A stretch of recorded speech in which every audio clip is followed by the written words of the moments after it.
Greetings and welcome to our morning worship. Come, let us worship God.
Blessed are the pure in heart, for they shall see God.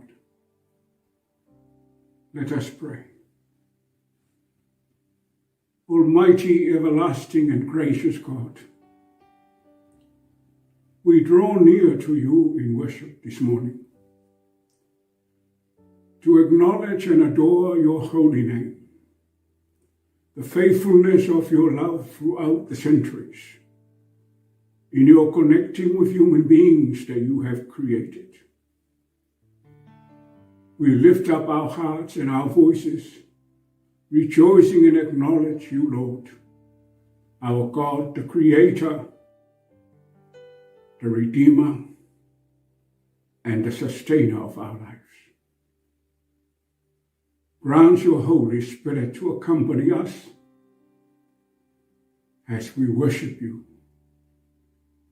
May we worship you in spirit and in truth, and bring glory, honor, and praise to your holy name. Amen. We praise God by singing a hymn in the English language.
Now let us thank God for all the blessings of life, for life itself, and for who God is to us. as well as confess our sins. Let us pray.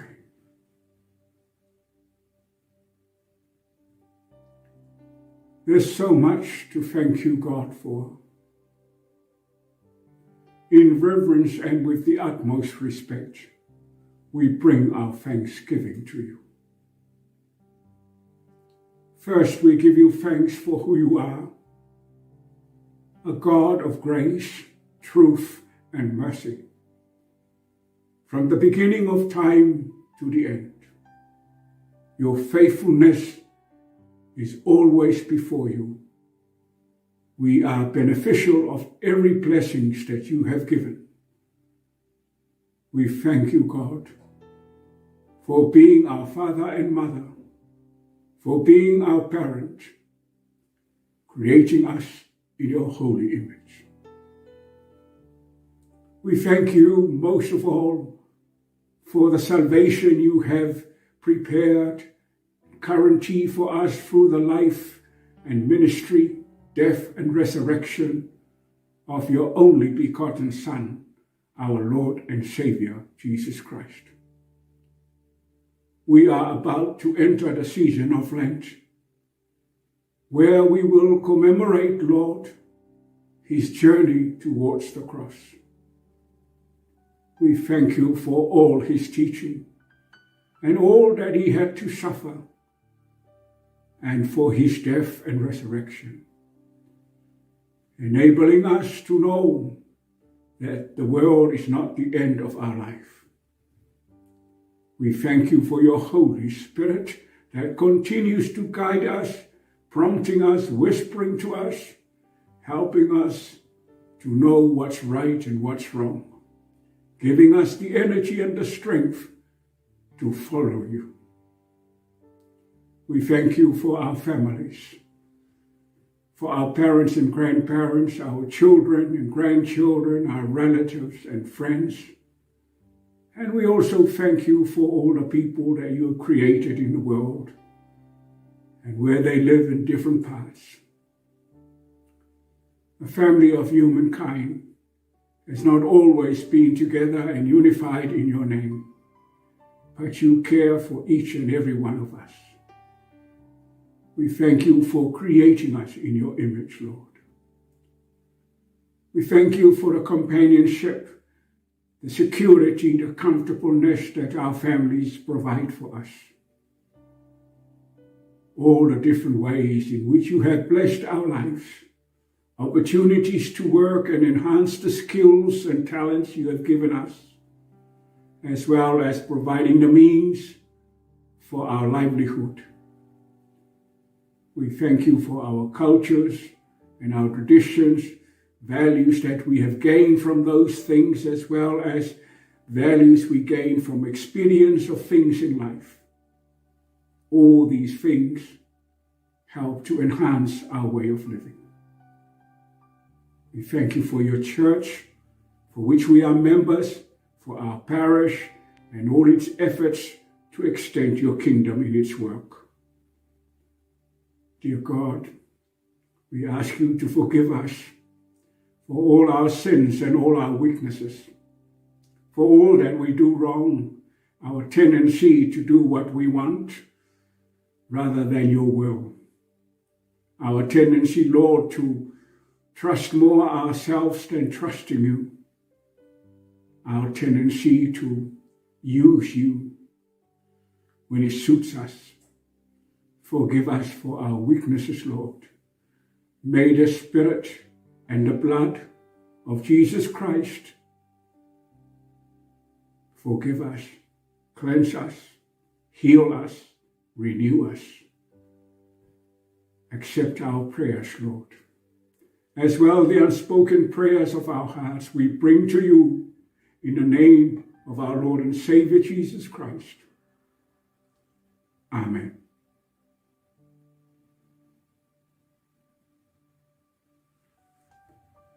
Now let us listen to the word of God from the Gospel of John, chapter 12.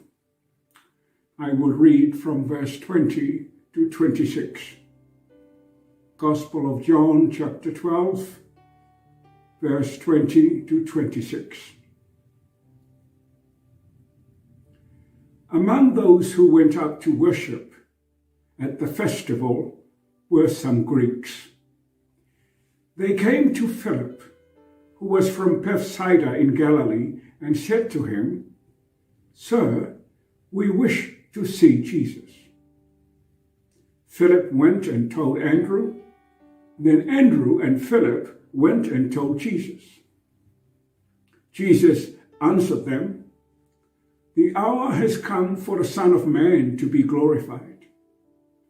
Very truly, I tell you, unless a grain of wheat falls into the earth and dies, it remains just a single grain. But if it dies, it bears much fruit. Those who love their life lose it, and those who hate their lives in this world will keep it for eternal life. Whoever serves me must follow me, and where I am, there will my servant be also. Whoever serves me, the Father will honor." God bless us for the reading and listening to his holy word, and to his name be all honor, glory, and praise, world without end. Amen. Now, let us praise God with a hymn in the Cook Island language.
Let us ask God to bless the sermon. May the words of my lips and the meditations of our hearts be now and always acceptable in your sight, O Lord, our strength and our Redeemer. Amen. The text of our sermon are words from verse 26 of the Gospel of John, chapter 12. Where I am, there will my servant be also. Where I am, there will my servant be also. And the theme of our sermon, see the story to the end, or stay with God no matter what happens.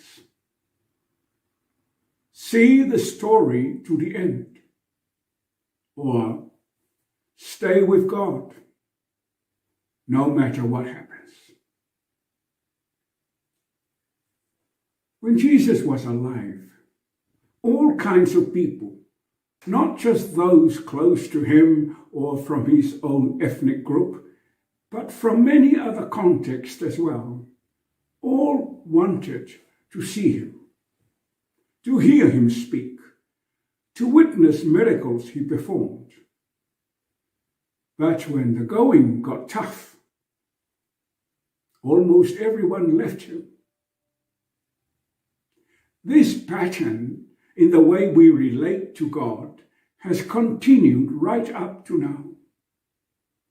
Yes, there have only been a few who had not abandoned our Lord since the church was established shortly after Jesus rose from the dead, but the vast majority of people have always abandoned God when it was convenient for them to do so, or when things got tough and hard. The story we heard from the Gospel of John says that some Greeks who were among those who had gone to Jerusalem to worship went and asked Philip, one of the disciples, "We want to see Jesus."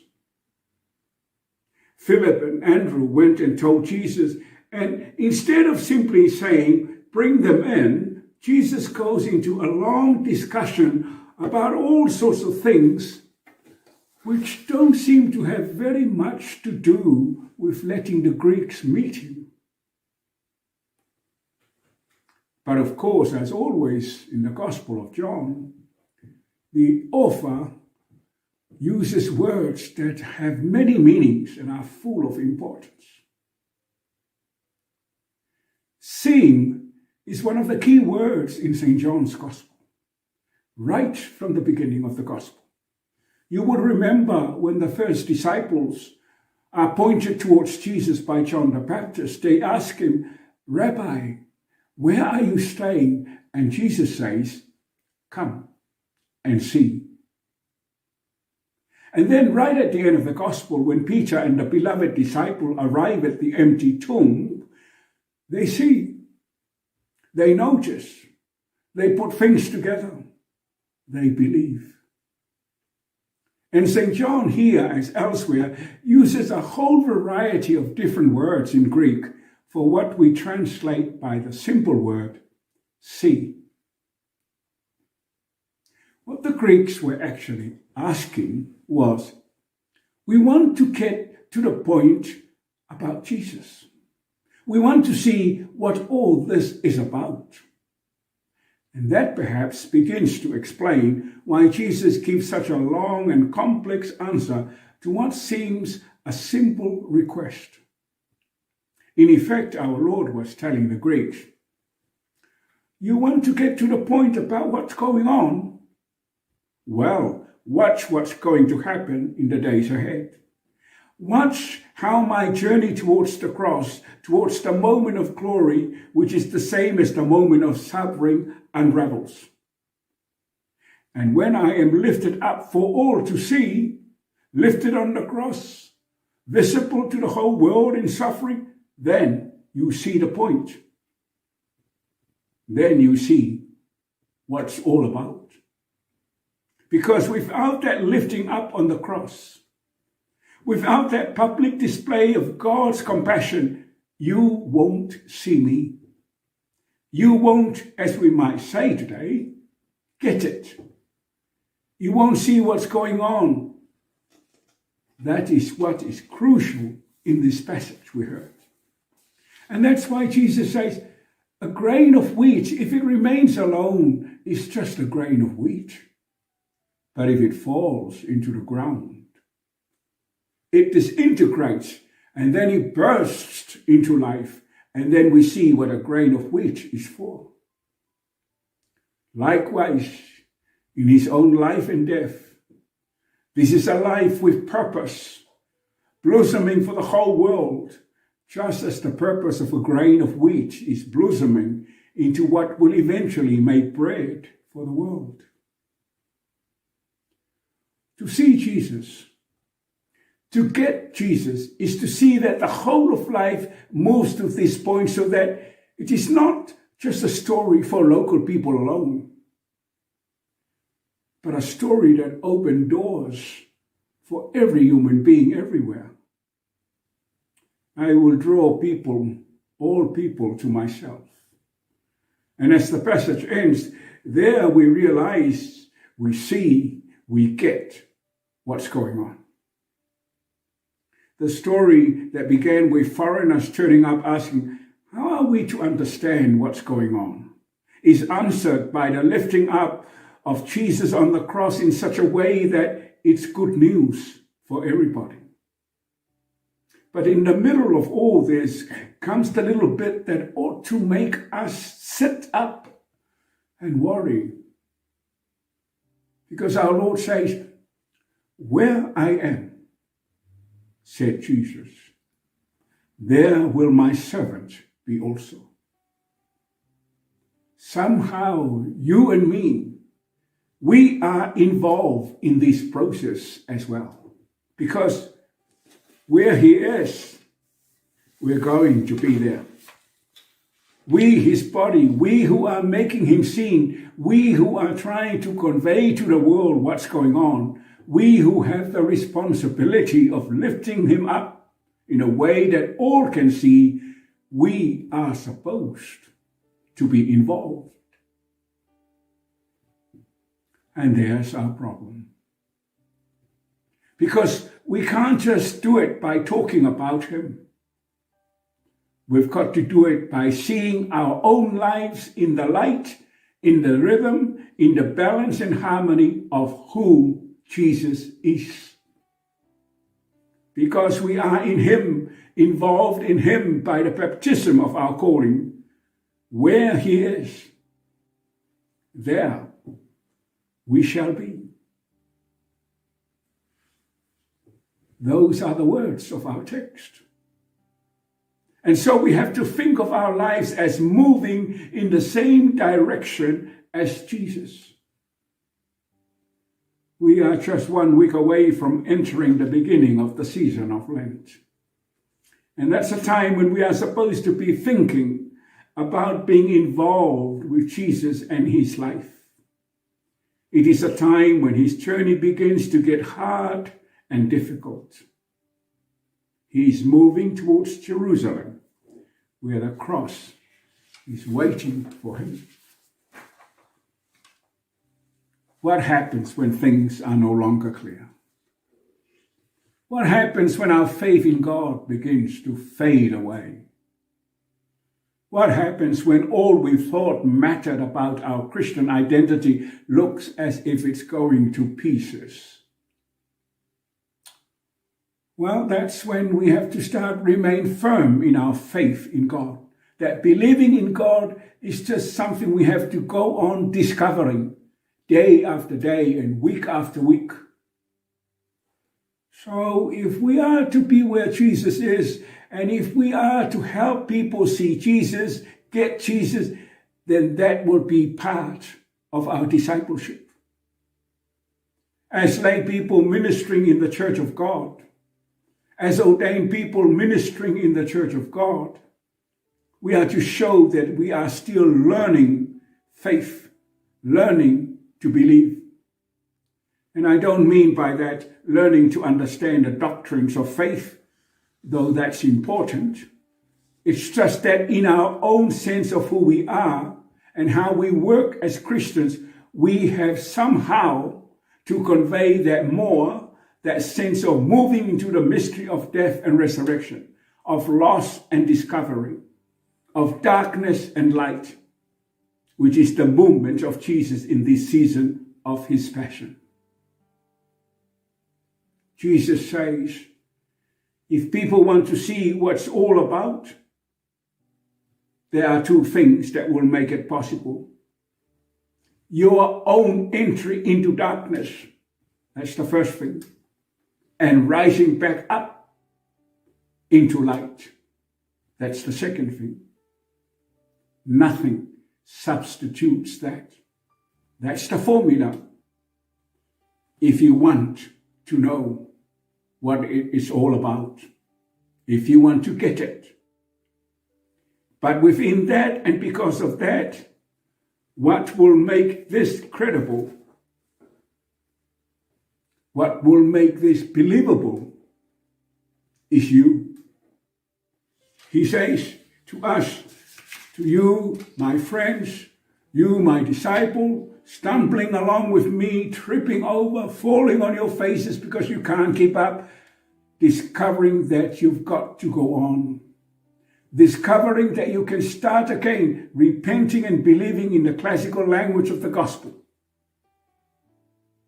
And, says Jesus to us, if I am to be credible to the world, you must be repentant. Believing people. You must be believing kind of people. People who are not destroyed by your failures, but who acknowledge them and trust in the leading of God. Where I am, there will my servants be also. Well, as we are about to begin our journey towards Easter, we can ask ourselves, what are we seeing? What are we getting? Not just noticing, not just taking a look at the cross, not just observing what's going on, but seeing, getting the point, like the Greeks. Seeing that here is a story of life buried and blossoming. What are we seeing and hearing as we study the familiar gospel accounts, as we hear yet again the story of Jesus' passion and triumph? What are we seeing? And then what are we allowing people to see in us? Confident, slick, religious people who know all the answers and all the formulas? Is that what we want people to see? Or people who, because of Jesus, we are learning day after day, again and again, to believe in God as if it for the first time. To convey to those around that believing in God is the most significant and transforming, joyful and terrifying enterprise that is possible for human beings. Because the God in whom we are learning to believe day after day is the God who is not afraid to be our God. Not afraid to be in the middle of our world of suffering and stress. Not afraid to be human with us. And that is a God we shall never see. In the words of one of the great hymn writers, Charles Wesley, something that make us come alive. Learning to believe day after day, because our God is that kind of God. That is the hidden joy of the Passion Week. That is the key at the heart of the proclamation of the Easter gospel. The cross, then the resurrection. That's the story of our Lord. Suffer so that we live. So may God help us to see, to get Jesus. May God help us to enable the world to get Jesus, to see the mystery penetrating every corner of the human experience, revealing the love of God on the whole of creation. Where I am, there my servant will be also. Amen. our prayer of intercession. Let us pray.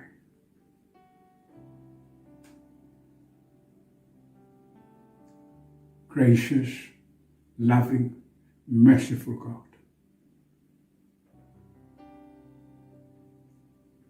grant that we see, grant that we get the point of your coming into the world through your Son, our Lord and Savior.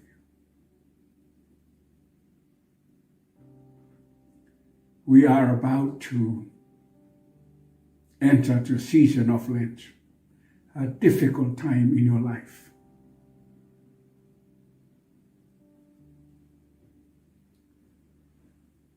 Teach us, Lord, to remain faithful to you,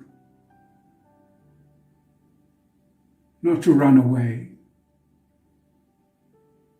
but to stay with you for a time of suffering and pain in your life. From that we will find the strength not to run away when we suffer and we experience pain in our lives, but to remain with you, to bear the pain together, because that way we will understand the great sacrifice you made for us. To give up your life so that we may have life. And this is what we want to pray. This is the need we have. That where you are, we may be there also. Help us to find the strength to do that. Find the focus to remain with you. Make our faith strong, Lord. So that when we come to parts of life that are hard and difficult to walk through, when we begin to walk through the valley of the shadow of death, we know for sure you are there. So there's nothing for us to be afraid of. To move on, firm in our trust of you, in you. And we see life. We experience life and light.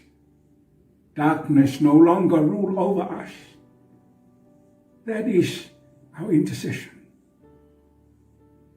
It's an intercessory prayer that we want to have for all that we live and experience. So that in our working life, in our family life, in our church parish life,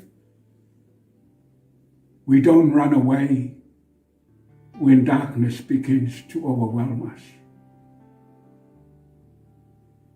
We remain firmly involved with you in handling that darkness, knowing we will come out in joy and light. Bless all our families. Bless all of us who live in New Zealand. Bless the government as it tries to make decisions regarding the pandemic. All the people who are involved in producing cures, vaccines to help us. Bless the church. May it not ever give up in its calling to pray for the world, to help the world see and get who you are in its message, but above all, in its mission. We bring the prayer for our parish. Bless our work, our life. Many of our activities are suspended for now, Guide us through this time, Lord, and make us vigilant not to lose sight of you in anything that we plan and hope to do. Finally, we pray that each one of us and our families and our parish try and do your will. Reveal to us your will and help us to fulfill your will in our lives. These prayers we ask, together with the unspoken prayers of our hearts. In Jesus' name we pray. Amen. Now let me bless the offering of our parish. Let us pray. Thank you, God, for all that you give to us to help us live, to provide the means for our well-being. We offer some things to you, but above all, we offer ourselves and our lives that you may use us as instruments of your will in fulfilling and extending your kingdom in this world. Accept the offering of your people and bless them in Jesus' name. Amen.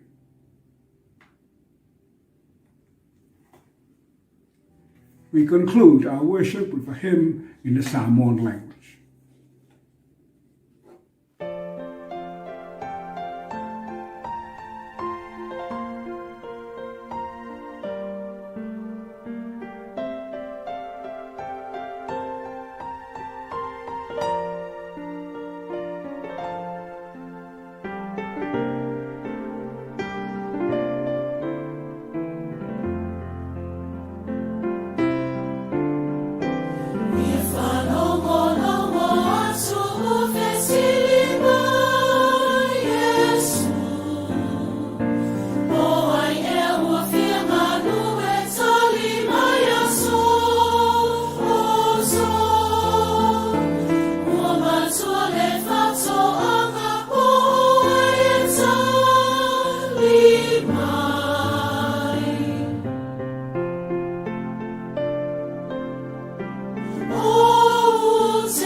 Now may the blessing of God Almighty, Father, Son, and Holy Spirit give you joy and peace in your faith.